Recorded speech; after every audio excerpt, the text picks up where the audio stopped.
número 2 de la arquitectura de la antigüedad y la primera parte de la arquitectura y el arte en la antigua Roma.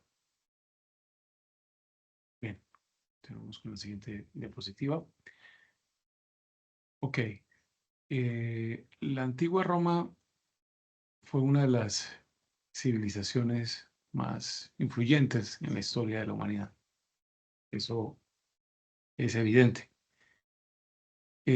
Tanto así que ha dejado un legado que perdura hasta nuestros días, tanto, digamos, en términos de urbanismo, de arte y arquitectura. Y también, pues, cómo esa cultura incluso nos ha influenciado en cuanto a la organización política, en cuanto a la organización jurídica. Incluso hoy en día existe aún lo que se conoce como, dentro de las facultades de arquitectura, perdón, de la facultad de Derecho, lo que se conoce como el derecho romano. Roma creció a partir de una pequeña ciudad en el siglo VIII antes de Cristo, hasta convertirse, digamos, en un centro de un vasto imperio que abarcaba gran parte de Europa, incluso el norte de África y parte de Asia. Era bastante amplio. La arquitectura y el arte romano no solo evitaron las influencias de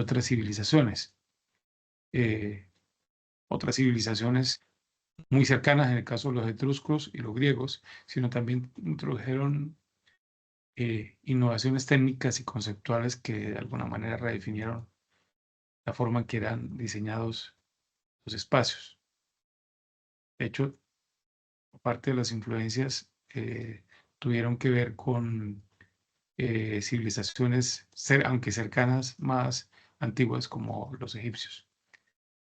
El arte romano estuvo íntimamente ligado eh, a la política y a la religión, y a menudo servía como una especie de vehículo para la propaganda. Eso no es nuevo, también lo tenemos hoy en día. Lo interesante de la historia es que se repite. En el fondo, pues es la condición humana, y la condición humana sigue siendo en esencia la misma. Glorificaron a emperadores y a sus hazañas militares. Eso también está como muy presente dentro de la cultura romana. Era una cultura guerrera, guerrera y expansiva. En cuanto a la arquitectura, los romanos son conocidos por su gran pragmatismo, por su desarrollo de infraestructura a gran escala. Obviamente, si querían ellos expandirse, pues necesitaban ser supremamente organizados desde el punto de vista militar, desde el punto de vista de las infraestructuras para poder desplazarse, para construir, por ejemplo, puentes, para poder salvar ríos, para poder movilizar una gran cantidad de gente. Y también construyeron, pues, digamos, para poder ampliarse grandes extensiones de acueductos y carreteras que, digamos, aseguraban el control de ese vasto territorio. En esta presentación vamos a intentar explorar esos orígenes y el desarrollo de la arquitectura y el arte de los romanos, sus tipologías y obras arquitectónicas, porque, bueno, obviamente esto es historia de la arquitectura, pero también cuestiones como el impacto que tuvo en la sociedad, que van, obviamente, como hasta ahora se ha enfocado la materia, de la mano con otras disciplinas y otros enfoques. Bien, el contexto histórico y el origen de la arquitectura romana. Aquí vemos, antes de pasar a la otra imagen, una representación muy interesante y antigua de algo que se conoce como la tabla peutingeriana, un señor que se llamaba Peutinerio. Eh, Obviamente, pues es una representación no geográfica, por así decirlo, y exacta, sino más bien interpretativa de cómo se relacionaba esa Roma. Por eso es tan famoso eso de que todos los caminos conducen a Roma. Aquí vemos cómo esa centralidad de Roma respecto a la conexión con el resto de Italia e incluso con Asia y el resto de Europa. Aquí se representa en este mapa el imperio de aproximadamente con unas 555 ciudades y 3.500 estaciones de paso. Bien, los primeros asentamientos y la fundación de Roma. En esta imagen podemos observar, eh, digamos, lo que es en un color en el centro y un color un poco más subido, las principales colinas de Roma, el Quirinale, el Viniminal, el Capitolio, el Monte Capitolino, el Esquilino, el Palatino, el Celio y el Aventino. Digamos que Roma comenzó con esa serie de asentamientos en torno al río Tíber, así se llamaba el río y se sigue llamando el río que estructura la ciudad de Roma. De hecho, hay barrios y zonas de Roma actualmente que están relacionados incluso sus nombres con el Tíber. Hay un barrio muy bonito que si tiene alguna vez la oportunidad de ir a Roma que se llama Trastevere, que significa algo así como atrás del Tíber, o zonas que se llaman Lungo Tíbere o a lo largo del Tíber. Entonces, digamos, algunos de estas colinas como la del Palatino y el Aventino, eh, fueron como los primeros lugares donde la gente se asentó. Según la leyenda, Roma fue fundada en el año 753 a.C. por los personajes, más que, bueno, luego fueron señores, pero los personajes Rómulo y Remo, que dice la leyenda que eran hijos de la loba capitolina, que se asentaba en la zona del Capitolio. Digamos que históricamente su origen es el resultado de la unión de varias aldeas cercanas, de varios asentamientos. Esta ubicación, digamos, estratégica entre la ruta comercial del río Tíber y la región del Lacio, que todavía existe, o sea, así se llama la región, como la provincia o la región más que provincia, en torno a Roma que se llama el Lazio, de hecho, un equipo de fútbol que hoy en día que es muy conocida la palabra Lazio porque los que les gusta el fútbol, pues hay un equipo que se llama el Lazio, pues viene de este nombre, de esta zona. Favoreció, digamos, el crecimiento de Roma, este río Tíber, como un centro agrícola y comercial y permitió la facilidad también de acceso del Mediterráneo a través del puesto de Ostia, que Roma pues, está relativamente cerca, hay una conexión histórica muy fuerte con su puerto, a pesar de que Roma es interior, hay una conexión directa con su puerto, el puerto de Ostia, que permitió a Roma desarrollarse además como un punto clave en las rutas de comercio y transporte. Pues, y eso facilitó, pues, lógicamente mucho su expansión territorial. En el entorno geográfico de Roma, pues, obviamente se requería intentar, digamos, poder suministrar ciertos materiales. Normalmente el crecimiento de las ciudades va asociada pues a una riqueza territorial, tanto de agua, de recursos básicos como de materiales. Entonces digamos que el entorno natural de Roma influyó directamente en los materiales de construcción que fueron utilizados por sus iniciales habitantes. Las colinas, perdón, de Roma, por ejemplo, están compuestas de lo que se llama como toba volcánica. Hay que recordar que esta zona de Italia, y sobre todo también hacia Nápoles, pues incluso hoy en día el volcán Etna, hoy en día en algún momento se intenta activarse, es una zona bastante volcánica, la cercanía a Roma, hay actividad volcánica y obviamente eso se ve representado en que esa toba volcánica se fue depositando y obviamente pues luego se convirtió eso y con los años, con los siglos, en una especie de piedra ligera que era bastante fácil de trabajar, o mejor que una piedra dura, lógicamente, que se empleaba en la construcción de edificios iniciales o tempranos. También había arcilla de manera abundante y eso permitió también la fabricación de ladrillos y de cerámica. Aquí nosotros en la zona que estamos en Santander, somos de una cultura muy influenciada y facilitada por el tema de la arcilla y la fabricación de ladrillos y cerámica. Entonces podemos entender, estamos cercanos como a entender esa cultura y eso que sucedió. Y pues obviamente esto jugó un papel crucial, fundamental en la arquitectura primitiva, en la arquitectura inicial de la ciudad. Estos recursos naturales combinados con técnicas constructivas que fue poco a poco adaptando la gente de Roma y también de otras culturas vecinas, pues proporcionaron una base muy sólida, muy interesante para desarrollar su arquitectura. Bien, hay una cultura que está justo un poco arriba, o que estuvo justo un poco arriba de Roma. Aquí lo vemos en este mapa. Aquí está Roma. Y justo arriba de Roma, desde la parte más alta, subiendo hacia la parte más alta de la bota italiana, se desarrolló entre los siglos 7 a 6 antes de Cristo una cultura supremamente influyente que fue denominada o conocida como los etruscos. Los etruscos fueron unos grandes constructores y urbanistas. Eso influyó profundamente en el desarrollo, digamos, temprano de Roma, en la manera como fue influenciada. Estaban organizados por ciudades-estados. Fíjense que hay una conexión ahí importante con la antigua Grecia, que está también estructurada en algún momento a través de ciudades-estado, como fue Tarquinis, Cerveteri, Veii y Clusium, que son nombres, digamos, eh, romanos antiguos, que eran independientes entre sí, pero también que compartían una cultura, digamos, común. Estas ciudades eran prósperas gracias a condiciones como las que podían generar su agricultura, el comercio marítimo que ya se desarrollaba y la minería. Y a menudo, pues, obviamente rivalizaban con las colonias griegas con las que compartieron en el tiempo esas colonias griegas del sur de Italia, porque recordemos que también hubo colonias griegas. Los helenos y la cultura griega se desplazó no solo hacia la zona del este de Europa y de Asia, sino también hacia la zona de Italia, del sur de la bota itálica.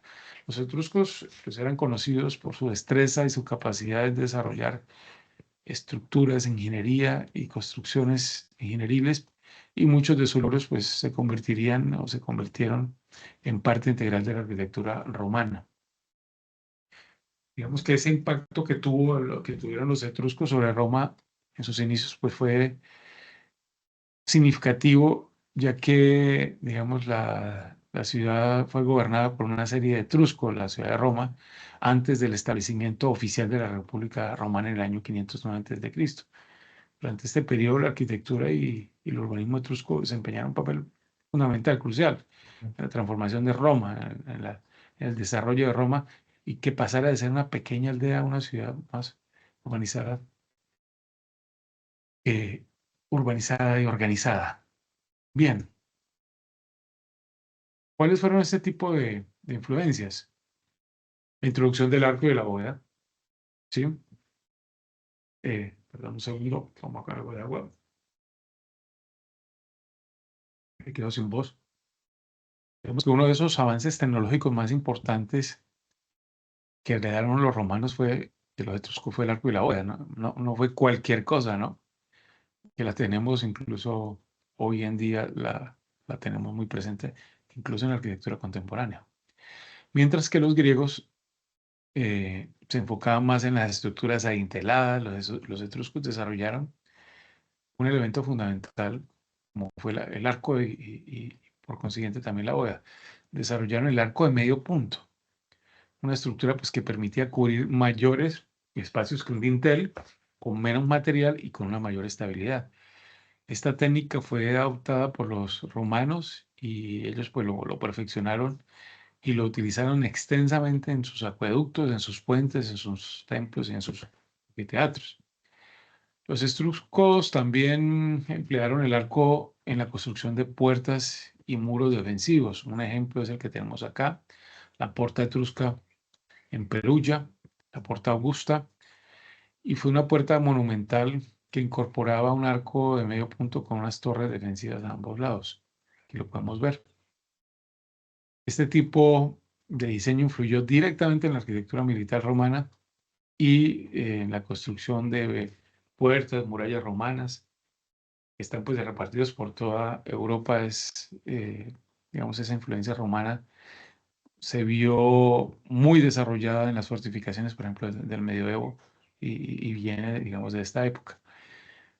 Y que se desarrollaron más tarde con ejemplos, por ejemplo, por decir así, con ejemplos como el de las murallas serbianas, que fue otro tipo de murallas que se desarrollaron influenciadas por la arquitectura romana. Bien, en cuanto al urbanismo etrusco y la planificación de ciudades. Bien, digamos que los etruscos introdujeron en Roma la idea de planificación urbana organizada.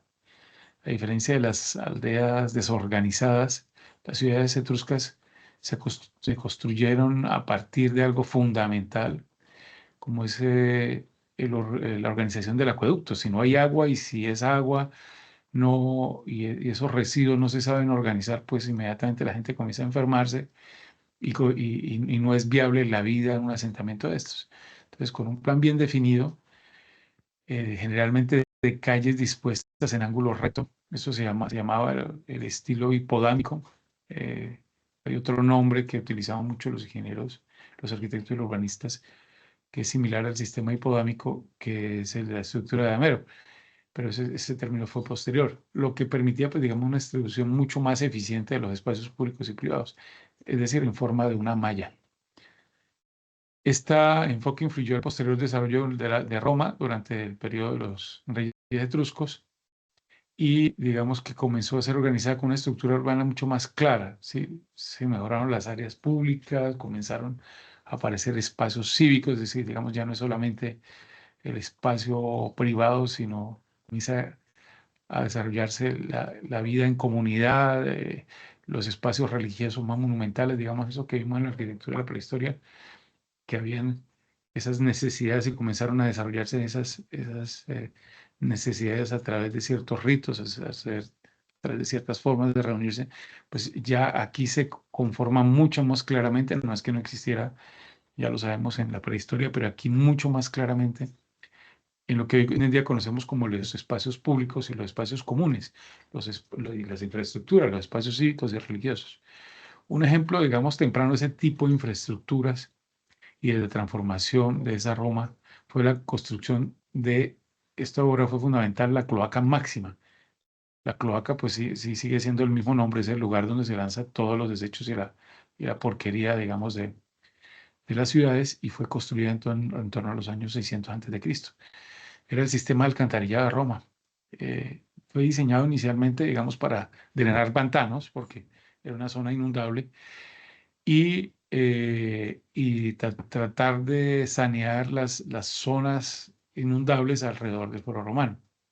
Este proyecto, digamos que no solo saneó el terreno, sino que también permitió que el foro se convirtiera en ese lugar, en ese centro político y religioso muy fuertemente utilizado y que está dentro del imaginario de la gente como un lugar fundamental para el desarrollo civil de la Roma antigua y que de alguna manera continúa siendo el modelo o sigue siendo una influencia, quiero decir, para los centros cívicos de muchas ciudades contemporáneas.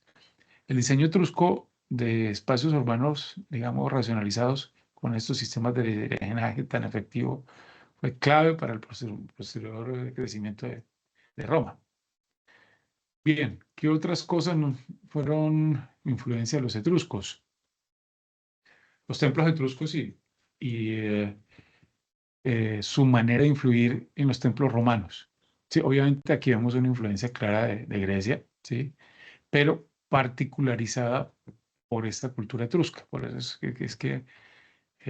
digamos, desde el punto de vista popular no son muy conocidos.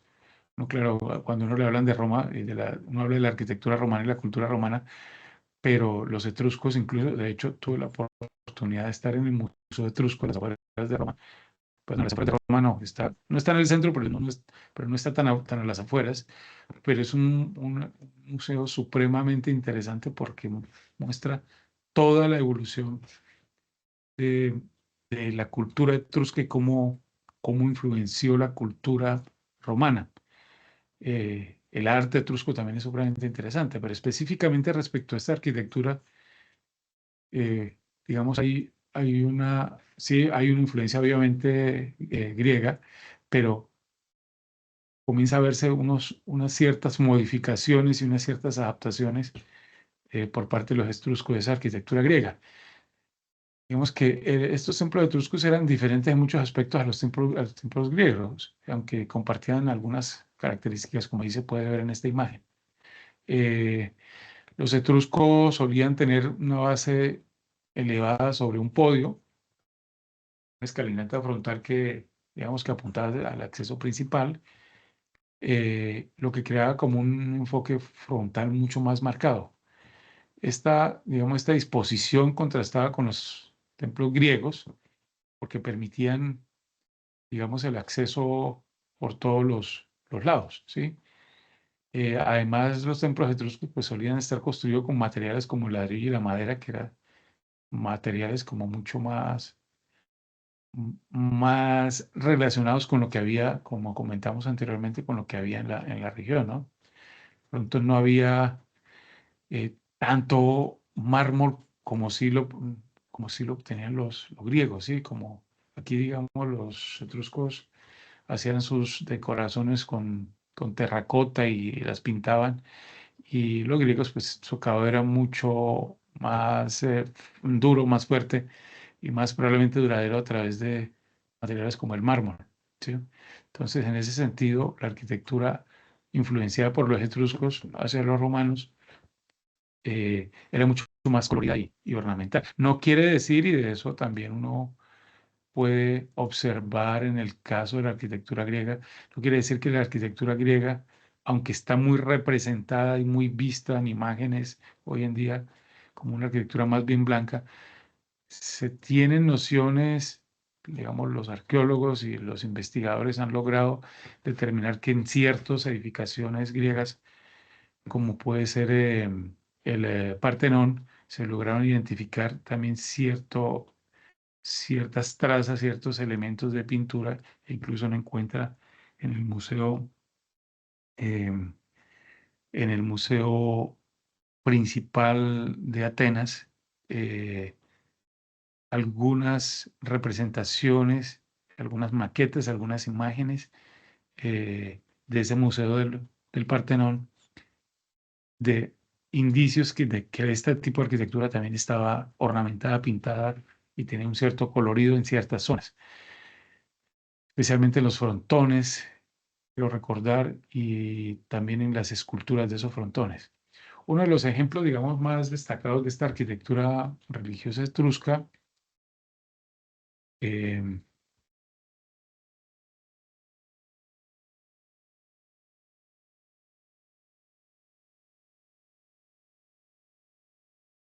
perdón,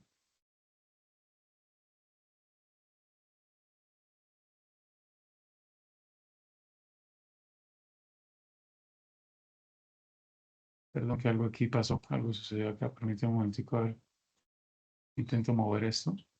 Ya, listo, qué pena. Eh, es el templo de Júpiter óptimo máximo del año 509 antes de Cristo. Aquí, digamos, no existe en la actualidad. Aquí vemos una representación muy interesante de una maqueta virtual, perdón, real, porque eso está dentro de una urna y el plano de planta, y observemos cómo, digamos, es mucho más accesible que probablemente algunos o la mayoría de los templos griegos. Tiene un espacio, unas galerías hacia el frente y hacia los laterales, pues, supremamente interesantes, que se nota que son diferentes en términos generales a lo de los griegos. Bien, la necrópolis de Tarquinia, que es otro ejemplo, que es una necrópolis. La palabra necrópolis es la ciudad de los muertos. Tarquinia está un poco más arriba de Roma, en la zona etrusca, lo que fue el territorio etrusco. Esta fue otra de las, digamos, influentes, de las importantes influencias de la etrusca en Roma, de los etruscos en Roma, en el arte funerario, por ejemplo. Los etruscos desarrollaron complejas necrópolis que incluían grandes tumbas monumentales talladas en la roca, como las que fueron encontrados en las zonas de Cerveteri y de Tarquinia. Estas tumbas, digamos, eran decoradas como vemos aquí en la imagen, en la imagen inferior, perdón, en la imagen inferior, un segundito, y se me bloqueó esto, se me bloqueó.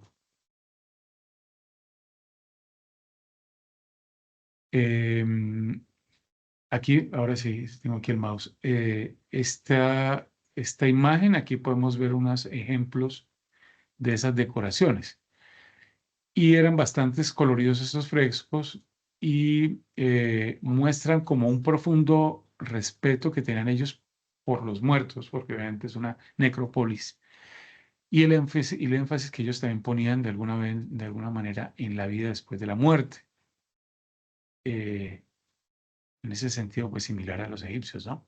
Los romanos adoptaron muchas de estas tradiciones funerarias y digamos que bajo esta influencia etrusca surgieron las primeras grandes ciudades para la muerte organizadas, las necrópolis, donde los ciudadanos más ricos erigieron, como también pasa hoy en día, grandes mausoleos para sus familias. Además, los romanos pues adoptaron la costumbre etrusca de elaborar también las urnas y sarcófagos decorados con grandes relieves, con escenas además mitológicas. Todavía está la influencia de estos mitos y leyendas. Y esa práctica pues se mantendría no solo en el inicio de la Roma fundacional, sino también de la República y de la Roma del Imperio. Bien, la importancia también de la religión etrusca y su influencia en los rituales romanos.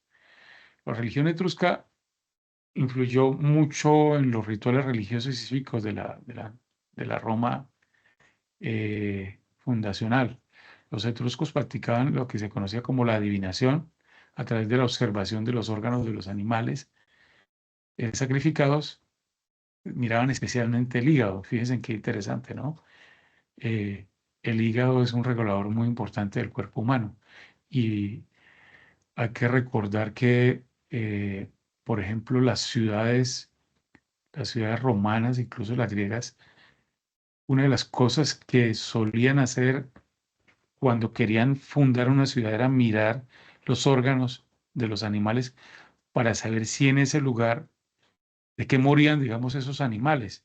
¿Sí? Trataban de adivinar si era, trataban de mirar dentro de ese interior si qué órganos estaban afectados, de qué manera, y de pronto saber o tratar de, más que adivinar, digamos, eh, era un tema más de observación y poder determinar si probablemente lo que en ese caso de esos animales, ese fue también, digamos, uno de los principios interesantes de organización del organismo, pero si esos animales estaban contaminados por agua o por los alimentos, y así podían determinar si ellos se podrían asentar fácilmente o no en esos lugares.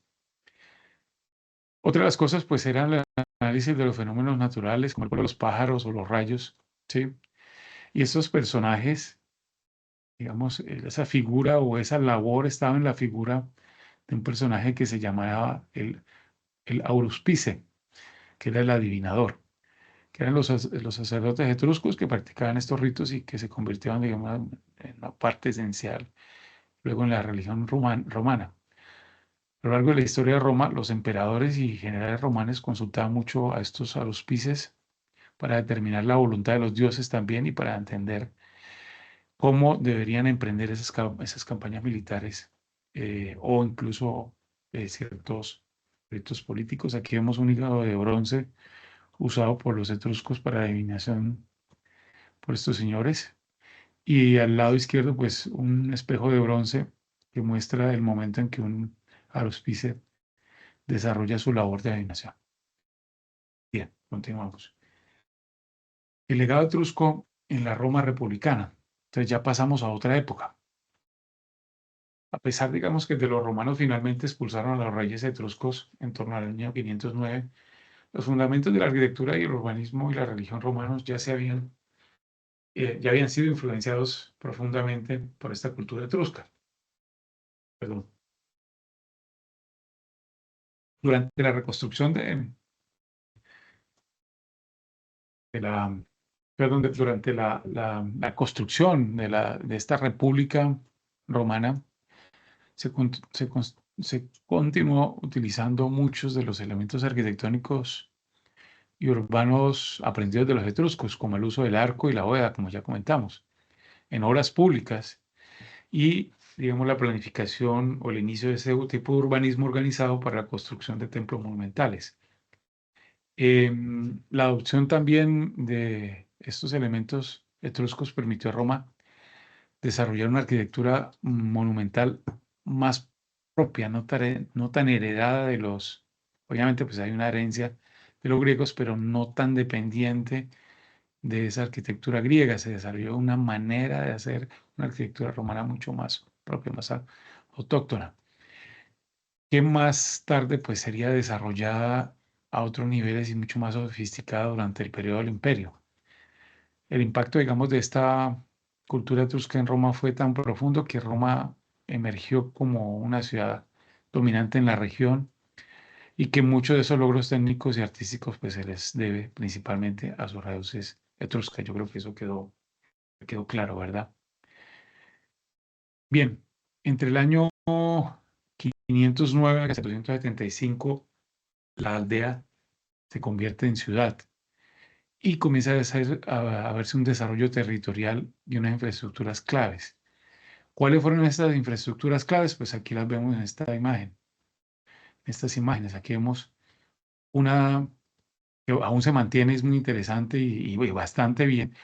Aquí vemos un mapa en la parte inferior superior izquierda de lo que se conoció como la Vía Apia antica o antigua. Y al lado derecho vemos una representación virtual de lo que sería esa mapa, esa Vía Apia. Ese era como el ingreso de esas, por donde ingresaban todo ese, esos continentes que vemos en las películas hoy en día, eh, eh, donde ingresaban las tropas, normalmente victoriosas. Hay muchas imágenes, representaciones de eso, como la película Gladiador, que ya lleva algunos años, pero que se ve claramente como el acceso a esas ciudades y era lo que permitía, digamos, esas conexiones con otras zonas de Italia y posteriormente de Europa y de Asia, fueron estas vías. Eh, Vemos aquí la parte inferior, la vía Apia antigua, una imagen de su estado actual. Entonces, esa construcción de carretera fue supremamente importante para lograr un control vasto sobre el territorio de Italia, pues se requería una infraestructura que facilitara el movimiento rápido de tropas, así como el comercio también, no, eso no era solamente el movimiento de tropas, entre esas ciudades bajo control de Roma. Esta vía Apia, que fue construida en torno al año 302 a.C., por un personaje que se llamó Apio Claudio Chieco, fue una de las primeras y más importantes carreteras pavimentadas de Roma. Esta vía conectaba a Roma con una zona que se llamaba Capua y posteriormente se amplió hasta una zona más sur que se conoció y se conoce hoy en día, se conoce como Brindisi, que queda al sureste de la bota itálica. Y esto pues facilitaba tanto el movimiento, como dije, material, eh, comercial como militar. Estas vías romanas se construyeron con múltiples capas de piedra y de grava y eso pues fue lo que permitió asegurar la durabilidad incluso hasta hoy en día y la capacidad de soportar el tránsito de cargas importantes a través de carros y también de tropas. No cosa menor las tropas que también eh, tenían su impacto porque sus vestiduras, sus protecciones, sus armas también pesaban muchísimo, ¿no? La red de carreteras romanas, digamos que no solo tenía una función militar y económica, sino que también era el símbolo de control, ¿sí? Las carreteras siguen siendo hoy en día un símbolo de control y de un ejemplo de capacidad de desarrollo de la potencia de las ciudades, ¿no? Y de las civilizaciones de los países. Era un símbolo de control y de unidad además del territorio bajo el poder de Roma. Estas carreteras, digamos, se extendían radialmente, por eso, como comentaba anteriormente, se habla de que todos los caminos conducen a Roma, pues todo terminaba yendo hacia Roma de manera radial, en forma circular, y llegaban a Roma y conectaban pues todas las regiones del imperio e incluso lugares relativamente lejanos para la época como la península ibérica. Hoy en día uno también en la zona de España y en la zona de Portugal encuentra vestigios, muchos vestigios de este tipo de arquitectura y estas vías romanas, y que hacían posible, digamos, esa administración mucho más eficiente y mantenía el control territorial. Bien, continuamos. Los acueductos. Entonces aquí tenemos algunos ejemplos de acueductos durante la época de la República temprana romana. Se comenzaron a desarrollar acueductos como los que vemos aquí en la imagen de la izquierda, digamos a través también están relativamente cerca de estas vías de Apias que comentamos como la Apia, y también las murallas defensivas.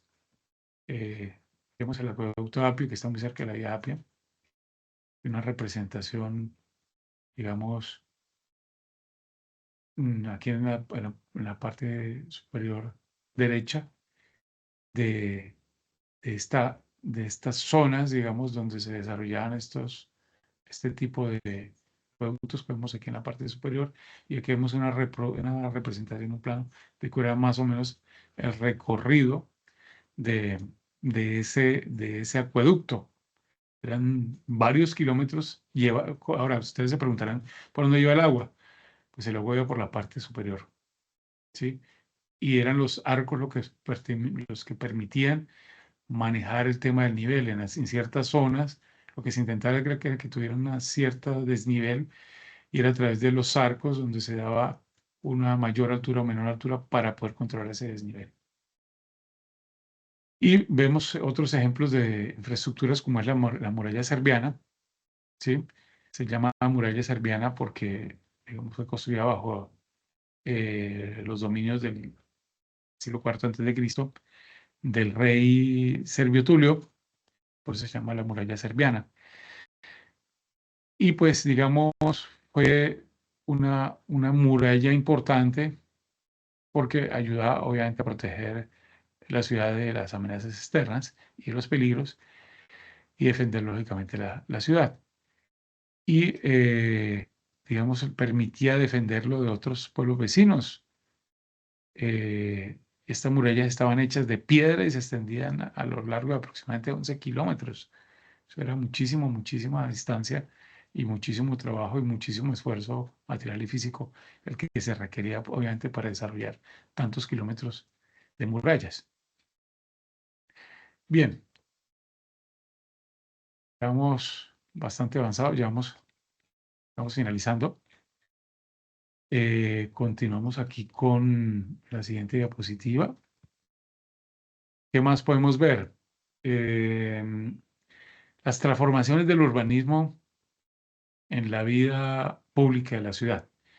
Vemos que con el crecimiento territorial de Roma vino una transformación de la estructura urbana y de los espacios públicos dentro de la ciudad.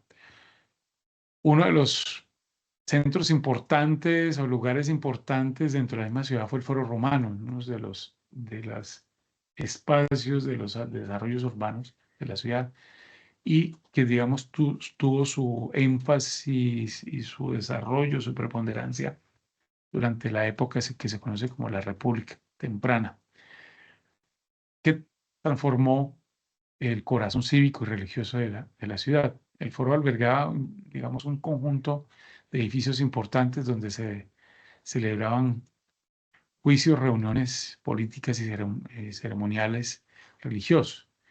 Algunos de estos edificios importantes eh, pues eran estos que estamos viendo acá, ¿sí? En torno a toda una zona, era como una especie de barrio de este foro romano. Vemos el foro romano actualmente, cómo se encuentra, digamos, sus ruinas. Una recreación de cómo era ese foro romano muy interesante, cómo se conectaban unos edificios con otros a través de plazas, de pasadizos, de espacios cubiertos, de espacios abiertos, de eh, construcciones y edificaciones. Y aquí vemos una superposición muy interesante de lo que sería una mezcla entre esta representación, esta recreación en 3D y lo que sería el plano antiguo. ¿Cuáles serían estos edificios cívicos representativos? Pues aquí tenemos uno que se conoce como la Basílica Porcia, construida en el año 148 a.C. Digamos que eh, a partir del siglo V a.C. Se comenzaron a construir las primeras basílicas en el foro, que eran unos grandes edificios rectangulares y que pues eran utilizados, su función era principalmente para actividades judiciales y comerciales. Esta basílica, por si se conoce así por también, normalmente le colocaban el nombre de los personajes más influyentes y de mayor poder de la época. No necesariamente era siempre el emperador, en este caso era el censor Marco Porcio Catón, se llamaba, y digamos que esta Basílica Porcia fue uno de los primeros ejemplos de este tipo de edificios y de este tipo de funciones públicas judiciales. También tenemos templos, digamos, para la religión. Este es el famoso templo de Castor y Pólux. Eh, digamos que la construcción de templos siguió siendo uno de los aspectos centrales en la arquitectura pública durante la República temprana de Roma. A medida que Roma se extendía, se expandía, se erigían, digamos, templos dedicados a diferentes dioses, eh, tanto dentro de la misma ciudad como en los pueblos conquistados, como una forma de integrar también el culto. Fíjense qué interesante, ¿no? Esta idea de que la religión es oficial, es muy importante poder controlar la mente de la gente y es a través de la religión donde también se controla y se mantiene, digamos, tranquila, por así decirlo, influenciada mentalmente, ideológicamente, la gente a través de la religión, ¿no? Y digamos que fue construido en el Foro Romano en el siglo V a.C. en honor a ciertos héroes mitológicos, en este caso como Castor y Pólux. Y existen otros templos, eh, digamos que eran lugares de culto, y otros que servían también como centro de poder político. Otro de los centros importantes, en este caso, es el templo de Júpiter Óptimo Máximo, que fue construido originalmente, digamos, bajo el reinado de los etruscos, pero fue renovado varias veces a lo largo de la historia de Roma. Digamos, era principalmente el centro religioso de la ciudad y simbolizaba el poder de Roma sobre sus enemigos. Bien, otro de las edificaciones importantes como lugar de reunión social fue, en este caso, las termas públicas. En esta época, digamos, en este periodo de la República Temprana, y antes de hablar de las termas públicas, también fue testigo de unos conflictos sociales muy importantes en la lucha entre los patricios, que era la clase alta romana, y los plebeyos, que era la clase baja. Nada nuevo, aún continuamos de alguna manera eh, con esas diferencias sociales, ¿no? Quienes exigían una mayor participación política y derechos sociales. Le debemos a los griegos y a los romanos, digamos, ese inicio y esa búsqueda de, de un intento de reconocer los derechos sociales. Estos conflictos, digamos, que culminaron de forma legal con la ley de las 12 tablas en el año 450 a.C. Y fue un código de leyes escrito, digamos, donde resultaba reconocidas las demandas plebeyas de la clase baja por parte de la clase alta en un sistema de equidad y un sistema judicial mucho más justo. Estas leyes fueron, digamos, escritas en estas tablas de bronce y se exhibieron en el foro romano, reforzando, digamos, la idea de que el espacio público en el foro era el centro de la vida política y el lugar legal donde se desarrollaba la república. Por eso, muchos de nuestros países actuales, Latinoamérica tiene varias repúblicas, digamos, reconociendo esos derechos sociales. Digamos que ante el creciente poder de estas clases plebeyas, también pues se condujo a la construcción de ciertas infraestructuras públicas, de edificaciones públicas, y en este caso sí, ahora sí explicamos el caso de las termas públicas. Vamos, comenzaron a aparecer estos derechos, estos lugares que proporcionaban a esas otras clases lugares más accesibles para el baño y la socialización. Mientras que las plazas y los mercados, pues digamos, siguieron creciendo en tamaño y número, pero ya no eran exclusivamente los lugares de reunión. Bien, digamos que aquí también pasamos a otro tema importante y es el de la influencia de las colonias griegas del sur de Italia. Estamos hablando de la influencia del norte y hablamos ahora de la influencia del sur. El contacto de las colonias griegas del sur de Italia durante el siglo V antes de Cristo. eh, Roma, al comenzar a expandirse con su influencia hacia el sur de la península itálica, pues entró en contacto con esas colonias griegas, ¿no? En contacto directo, por así decirlo, ¿no? Obviamente siempre ha habido relaciones de movimiento, de comercio a través del mar, pero ya directamente los griegos como estaban, había construcciones y su cultura se había desplazado anteriormente al sur de Italia, pues hubo, al expandirse de esos romanos y esa herencia de los etruscos, al expandirse para el resto de Italia y posteriormente del resto de Europa, pues hubo un contacto directo con estas colonias griegas del sur, que era conocida en esa época como la Magna Grecia, que era la extensión, la Magna es grande, la extensión de esas ciudades griegas en el norte, perdón, en el sur de Italia, que sería una expansión hacia el occidente de Grecia. Estas ciudades conocidas en este caso como la Neápolis, hoy en día Siracusa, la imagen que vemos acá, Siracusa es Italia. Eh, eh, Estas Neápolis, el nombre Nea es nuevo, polis, ciudad. En el caso, por ejemplo, de la influencia de este nombre sobre ciertas ciudades italianas, la palabra, dicen, o se comenta que la palabra Nápoles está influenciada por ese término, Neapolis, nueva polis, Nápoles. Entonces, en lugares como Siracusa y Cumae, que eran prósperos centros comerciales y culturales de la antigua Magna Grecia, sur de Italia, digamos que de alguna manera terminaron influenciando, transmitiendo a los romanos los principios de su arte y su arquitectura y su manera de urbanización, de su estilo helénico, que pues ya tenían durante siglos desarrollados los griegos. Roma, eh, en pleno crecimiento, una cultura en pleno crecimiento, vio en estas colonias griegas un excelente modelo a seguir y comenzó de alguna manera a observar y absorber esas influencias griegas, ¿sí? Digamos que los romanos, también como militares que eran muy prácticos y trataban de absorber lo bueno de otras culturas en sus propios proyectos arquitectónicos y artísticos. Bien, continuamos.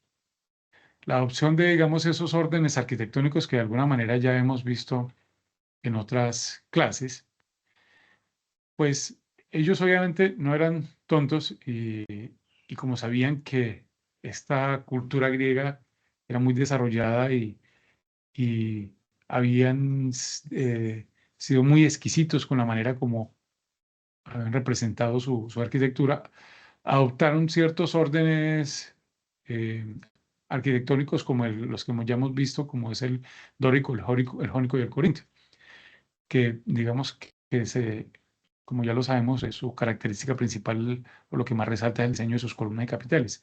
Sin embargo, digamos, aunque estos romanos adoptaron estos estilos, los adaptaron a sus propias necesidades, mientras que los templos griegos eran accesibles desde todos los lados, los romanos tenían una marcada orientación frontal, con una escalinata central normalmente que conducía al pórtico, lo que los reforzaba, digamos, en cuanto a la idea de monumentalidad y el control del espacio urbano, la relación con el espacio urbano. Uno de estos templos notables, lo recordamos, la primera imagen de la influencia del templo etrusco, era un templo, digamos, aunque abierto, era como una transición entre el templo griego más abierto y ese ingreso frontal claro hacia el espacio urbano. Uno de estos ejemplos de influencia griega en la arquitectura de los templos es el templo de Hércules, Víctor, en el año 120 a.C. Este templo es un templo circular muy interesante, muy bello, muy bello. Aquí podemos ver tanto en las imágenes superiores como en la fachada y en la planta especialmente, la forma como está distribuido. Digamos, una tipología relativamente atípica y nueva para la época. Este templo circular rodeado de columnas corintias, como podemos ver en la imagen, reflejaba la influencia directa del estilo griego tanto en las estructuras como en los materiales. Aquí se puede ver la influencia, es muy interesante, se puede ver aquí cómo es como una especie de mezcla entre la arquitectura de piedra griega y un revestimiento que seguramente es mármol, creo recordar, con también unos muros, ese muro circular, que se nota que está como, aquí le llamamos popularmente escalanchado, está como caído el recubrimiento, pero que se nota que detrás lo que hay es ladrillo. ¿Sí? Es muy interesante este edificio en particular, esa mezcla, ¿no? Esa adaptación. Bien, finalizamos ya con las guerras púnicas, que es el siguiente tema que vamos a ver. Entonces, digamos, finalizamos con esta diapositiva y continuamos en la próxima, en la segunda parte. Vamos a continuar con la segunda parte donde arrancamos ya con las guerras púnicas y la influencia de estas guerras púnicas, digamos, en la manera como se estructura el desarrollo, esta segunda parte de la historia de la Roma antigua, que ya, digamos, va evolucionando hacia una Roma más republicana e imperial. Bien, vamos a parar aquí entonces con la presentación, con la grabación y continuamos. Muchas gracias.